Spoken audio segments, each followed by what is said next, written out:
नमस्कार दोस्तों, आपका स्वागत है आपके अपने YouTube channel rank to MS में। और मैं आपके लिए लेकर के आया हूं BSNL और MTNL से जुड़ी हुई लेटेस्ट अपडेट। तो खबरों की शुरुआत में सबसे पहले तो मैं आपको बता दूं कि BSNL को कॉम्पिटिटिव बनाने के लिए, BSNL को दोबारा से फ़ायदे में लाने के लिए और more and more revenue earning के लिए सरकार के द्वारा कुछ नए बदलाव किए गए हैं, जिसमें लैंडलाइन, ब्रॉडबैंड और लीज लाइन कनेक्शन सरकार के द्वारा सभी सरकारी संस्थानों में, सभी PSU, PSC एवं जितने भी, चाहे वो सेंट्रल गवर्नमेंट के अंदर आते हों चाहे वो स्टेट गवर्नमेंट के अंदर आते हों, सभी संस्थानों में, सभी गवर्नमेंट जॉब्स के अंदर, सभी मिनिस्ट्री के जितने भी मंत्री हैं उनके घरों में, सब जगह पर उन्होंने ये लागू कर दिया है कि सबको BSNL का ही कनेक्शन लेना है।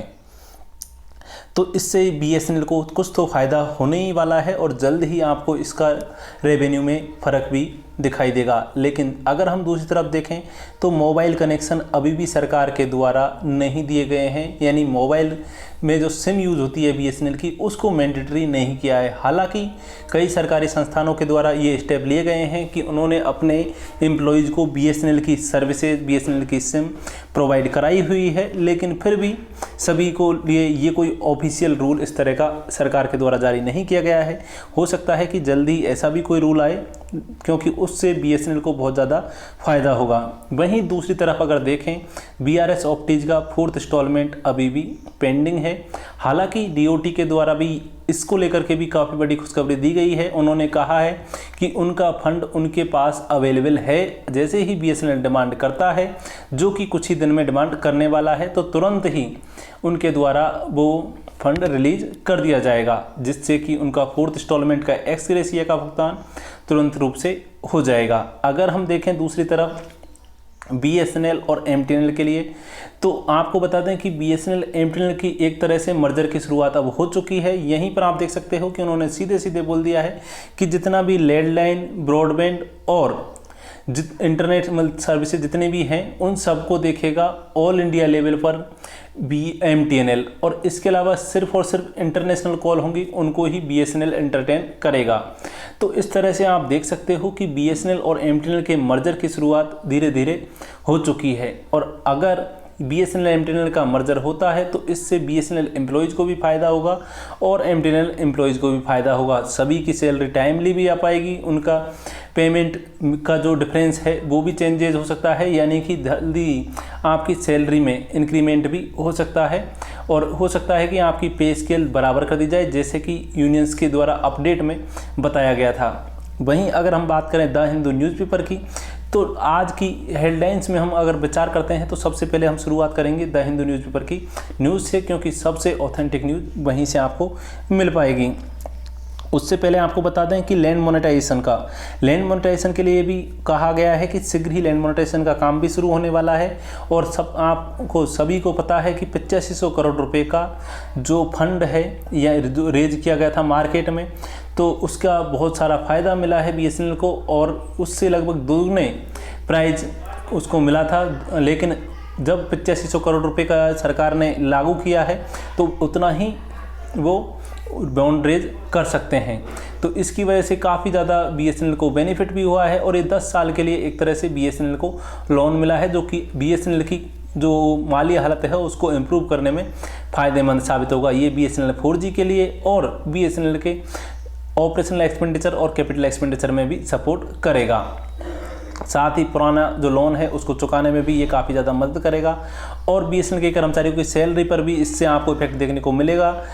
जैसा कि आपको हाल ही में मिला है कि BSNL की सैलरी लगभग एक हफ्ते पहले आ चुकी है, यानी कि पहले की तुलना में कम डिले हुई है। हालांकि ऐसा नहीं है कि नियत समय पर आई तो डिले होकर के ही आई है, लगभग 15 से 16 दिन डिले होकर के आई है, लेकिन फिर भी आपकी सैलरी पहले की तुलना में थोड़ा सा जल्दी आ गई है। और अगर रेवेन्यू में वृद्धि होती है, जो कि इसकी वजह से होनी चाहिए, जो BSNL के लिए सरकार ने ये कदम उठाया है, तो इससे रेवेन्यू में अगर प्रॉफिट होता है तो BSNL की सैलरी नियत समय पर भी आने लगेगी।